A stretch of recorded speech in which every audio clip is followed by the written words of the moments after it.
Hey guys, so at this point I think you all know that Asus is going to announce the Zenfone Max Pro on 23rd of April, and it is going to be a special smartphone cause according to the latest leaks it is going to feature the Snapdragon 636, and moreover it will be the first Asus smartphone with pure stock Android.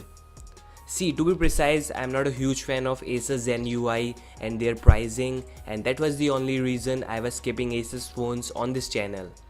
But the Zenfone Max Pro is going to be totally different from other Asus phones.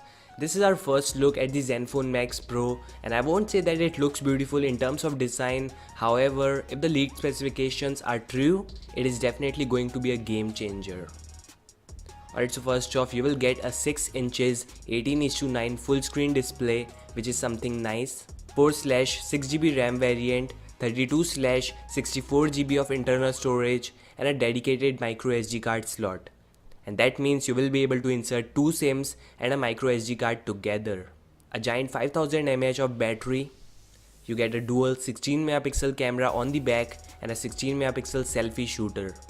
There is no information whether it has a telephoto lens or wide angle lens. And the most important feature, pure vanilla Android Oreo. Now the question is, if it is powered by Google's Android One, I don't know, cause there is no Android One branding to the rear of that smartphone, so I'm not sure about that. But if the Max Pro ends up being Android One, then definitely it is going to get an amazing support in terms of software.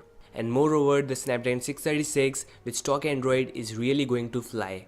These images and specifications came from trusted sources, GSM Arena and Ivan Blas, the god of leaks. So yeah, Asus will be announcing the Zenfone Max Pro M1 tomorrow, that is 23rd of April, and it will be available exclusively via Flipkart, at least in India.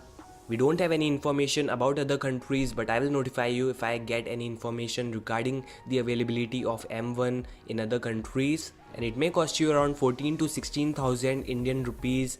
If I get a review unit, I will definitely compare it with the Nokia 6 2018 and the Redmi Note 5 Pro. So that's all with the Max Pro M1. Let me know what you think about this smartphone in the below comment section. Thanks for watching and peace out.